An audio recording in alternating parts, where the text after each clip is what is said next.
Shedeur Sanders, have a day, buddy. So he gets the start on Friday night against the Carolina Panthers. Now, again, this is preseason. Some of these concepts are not terribly exotic. Like, this is a pretty vanilla game plan on the part of both teams, on the Browns coaching staff, on the Panthers coaching staff. But we talked about this on Wednesday's show, most recently when we were here. My take was, you probably won't, if you're Shedeur Sanders, you probably won't get a better opportunity than this, in the sense of separating yourself from the competition to, at worst case scenario, get the backup job in Cleveland. And I think that's realistically what Shedeur should be aiming for. Joe Flacco is 40 years old. He's going to be the starter. He knows the system. He helped the Browns get to the playoffs 2 years ago. He's the bridge guy, right? Like, he's not the long-term starter. We know this, but he's a guy who can come in, knows the system, and it's not going to be a disaster. He's not going to, you can't ruin Joe Flacco. He's already had a solid NFL career. But Dillon Gabriel, Kenny Pickett, Shedeur Sanders, to a degree, Tyler Huntley, who just got in the building less than a week ago, they're competing for that number 2 job. But Dillon Gabriel's got a hamstring issue. Kenny Pickett's got issues with his arm. So neither are healthy. Joe Flacco was never going to play. Shedeur was going to get a lot of playing time, and he made the most of it. We can show you the numbers. 138 passing yards, 2 touchdowns, no interceptions, completed 60% of his passes, which isn't great. Needs to, be a little more efficient, but it's his first start. Had a pass rating of 106.8, and you see down there he was taken out with 3:55 left in the third quarter. And I thought early on, when it came to Shedeur, and going back to the draft process, I was not of the belief that I thought Cam Ward was the best QB in the class. I thought Cam Ward certainly a better arm talent than Shedeur. I think Cam, underratedly so, if you watched Miami and if you watched Colorado. Shedeur certainly did not have a good O-line, and we'll touch on that. But Cam Ward did not have a great O-line at Miami either. I'm actually not terribly high on the Hurricanes this season. I think Carson Beck is going to be asked to do some Cam Ward stuff, and I don't think Carson Beck, with the injury, is going to do that. But that's a different discussion for a different college football day. I liked Cam Ward more as a prospect and more as a franchise quarterback, but I like Shedeur number 2 right behind them. Behind him. It wasn't a terribly stacked quarterback class. We'll talk about Jackson Dart later in the show in about 45 minutes, but I thought accuracy was there. I thought he moved well. Certainly not nearly as athletic as his dad, but his dad's one of the greatest athletes ever. Like, it's the genes didn't necessarily translate to Shedeur, but he can still move, right? We understand what he's able to do at Colorado, helping take over a Colorado team that had won 1 game in 2022, lost by an average margin of 29 points per game, got him to 4 wins, okay, still better than what they were, and then got him to a bowl game against BYU a season ago. So, and broke a lot of records at Colorado. So he was an excellent college quarterback. He was successful at Jackson State. And there was a lot of he didn't handle the draft process terribly well, and maybe his dad didn't help his case, and the people got really worked up about the legendary draft room and all of the above. And he falls to the 5th round to the Cleveland Browns, who had already taken Dillon Gabriel. I thought it was absurd that he fell as low as he did. My take was, listen, Shedeur has lived the NFL life to a certain degree, at least as much as you can in college football. A lot of scrutiny. B, he's not playing with a great offensive line. C, he's not playing with the most talented roster in his conference in the Big 12. That was Arizona State. That was, Iowa State was really talented last year. Like, Colorado was talented, not to the level of some of the top contenders in the Big 12.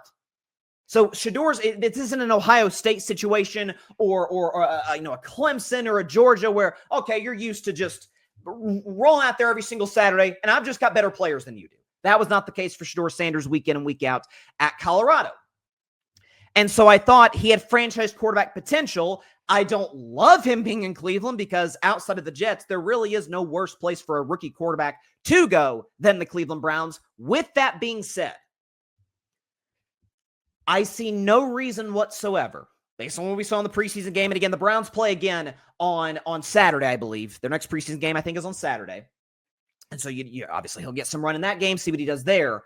But I certainly don't want to overreact in the sense, like, Cleveland sports radio is just, hey, listen, Cleveland's a desperate sports city. That goes without saying. They've got the next, Otto Graham on their roster right now in Shedeur Sanders. They are freaking out this week. We've got our guy. Slow down. But I also don't think it's nothing. He moved well. He was accurate. The second touchdown throw, I thought, was toward the end of the first half, excellent. Led a long drive in order to get there. Like, accuracy, early, he was a little erratic. Threw one pass kind of high, okay, maybe a little nervous, a little jittery, settled into the game more, and I thought was excellent. So give kudos to him. He was accurate, moved well. Arm strength was better than I anticipated. Again, there was a couple of plays where he was trying to extend with the Cleveland Browns offensive line struggling and Carolina getting pressure right off the bat, sending blitzes at Shedeur, and he's trying to make a play like he did at Colorado, running all over the place, breaking outside of the pocket. Like, that's going to have to be eliminated from his game. But at the end of the day, that's something you can coach out of a player. But if you look at the Browns' schedule, and this to me is the story, because Dillon Gabriel's small and injured. Kenny Pickett, I'm a Steelers fan, I know, isn't very good at football. Heck, we saw him in some action with the Philadelphia Eagles last season. He wasn't good with that roster, right? The Jalen Hurts haters say anybody can work in that offense. Kenny Pickett couldn't. So, and again, Tyler Huntley just got there. He might end up getting moved before this is all said and done. He might be back at third string, whatever the case may be. And we know Flacco's going to be the week 1 starter. But if you look at Cleveland's schedule, early on it's brutal. So you start with the Cincinnati Bengals, who don't have a good defense. We'll talk about them in a few minutes. But we know what Joe Burrow in that team, it's going to be a track meet. Cincinnati should win that game. You go to Baltimore. Talk about a defensive culture. That's Baltimore. Home against Green Bay, they could have a good defense. At Detroit, an improved defense. Then go to London to play the Minnesota Vikings. That's a Brian Flores defense. You don't want Shedeur out there for that. Then you go to Pittsburgh. You darn sure don't want Shedeur against a Mike Tomlin defense and TJ Watt and the crew. I think it's on the board because we know the Browns are going to be a bad football team this year. They're one of the worst teams in football, one of the worst rosters in the NFL. I think week 7 against the Miami Dolphins, we could see Shedeur Sanders, if not start, get some action. Maybe come in mid to late third quarter, see what he has from there. And then after that, Patriots, which, has improved. They've improved drastically from last year. Mike Vrabel's a defensive guy, and the Patriots have always been a defensive culture. It's on the road, so that could be tough. At the Jets, it's Aaron Glenn, but it is the Jets. At the Raiders, home for the Ravens, at the Raiders, Pete Carroll. Like, there's some good defenses down the stretch for the Browns to face and for Shedeur to face, but sitting for a while, Joe Flacco's terrible as this sounds. Let Joe take the hits early on in the season. Let Joe be in there when the Browns season goes to hell right off the bat. And then Shedeur comes in. Because here's the really underrated part that no one's talking about with the Cleveland Browns. The Travis Hunter trade. Remember where they traded the 2nd overall pick to Jacksonville? Jaguars took Travis Hunter.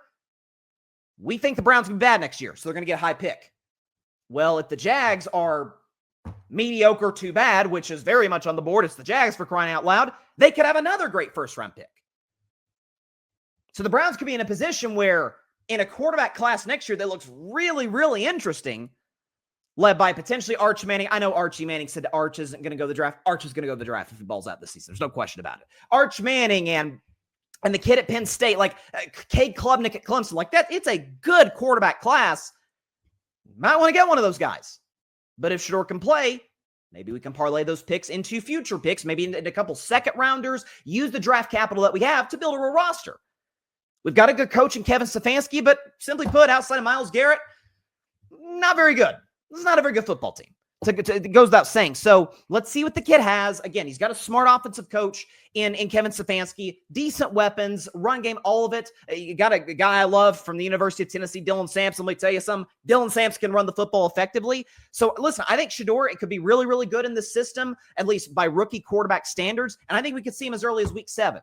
So, again, you don't want to overreact to what you saw because it is preseason, because the concepts aren't exotic, because the Panthers, Dave Canales and that coaching staff, they're not going to throw a lot at Shedeur, at anybody in the preseason. You don't want to show your hand right off the bat. At the same time, the opportunity presented itself for Shedeur. Could he have asked for a better result? I know he was in some ways kind of self-critical, and he said, I know my dad's watching, and there's going to be some stuff to correct. Listen, that's what you want to hear from a quarterback. Yeah, I played well, but I missed some throws. The 4th down and 1 could have been better executed. Like all of those different things. Like you want to hear that from Shedeur. Everything coming out of Cleveland has said he's been a model citizen. The speeding ticket, I ripped him on the show for it, but I said there's a lot of quarterbacks in the NFL that have had off-field issues. Dak Prescott had a DUI. Lamar Jackson got in trouble for speeding. Eli Manning got in trouble early in his college career. Like, it's not a death sentence. You can improve, you can mature, you can get better. And so I know the reports coming out of Cleveland as of the time of this recording says that Shedeur is still the 4th-string quarterback. I still have a hard time believing that, especially if he continues to play this well in the preseason. So I don't know how you couldn't have liked what you saw. Did he light the world on fire? No. Again, it's preseason for a rookie quarterback. But certainly didn't look like a fifth rounder, to put it mildly. So shout out to Shedeur Sanders. Really, that's the number one thing to me that I was very pleased seeing with Shedeur. And then we'll move on to another AFC North team, the Cincinnati Bengals. The thing that I was really like, that's good news. He didn't look rushed. He looked poised.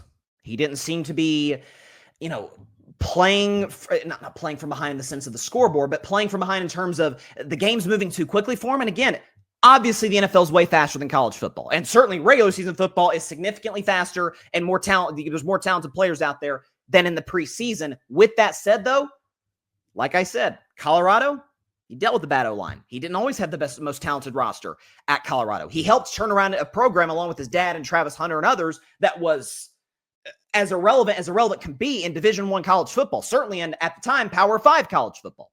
So he's used to the scrutiny. He's used to all of those things, being Deion Sanders' son. So a lot of this is not that big of an adjustment for him. And so he has that advantage. Listen, in a lot of cases, the kids of athletes do just have a natural advantage, not just from a genetic standpoint, but from I've seen the bright lights. I've been maybe not necessarily on the field for it, but Patrick Mahomes' dad played baseball. Like he's used to seeing those different things. Steph Curry's dad, Dell Curry, was a great shooter. Steph was on the court doing shoot-arounds. Like it is an advantage. Certainly, you could say the same thing for Shedeur Sanders. So, love what I saw, and I think if he continues to build off of this, I see no reason whatsoever why he couldn't be the backup quarterback come week 1 for the Cleveland Browns. And I think week 7, Miami Dolphins, not exactly a team known for having a great defense. You imagine the Browns season will be over by that point, by mid-October. See what the kid has, because we have 2 first-round picks next year. One of which is ours, and we don't think we're going to be very good. And the Jaguars, I don't know, it's the Jaguars. They known for being good that good lately. If they're bad, holy crap, we may have 2 top 10, top 12 picks in a great quarterback class. We need to see what this kid has as soon as possible. And I think we could see that from Shedeur Sanders. So I like what I saw from him against the Carolina Panthers. Thanks so much for watching the show on YouTube. And be sure to go click that big red subscribe button and check out the other clips and full shows from Carving It Up Live, as well as our other incredible content creators here on the Grid Network.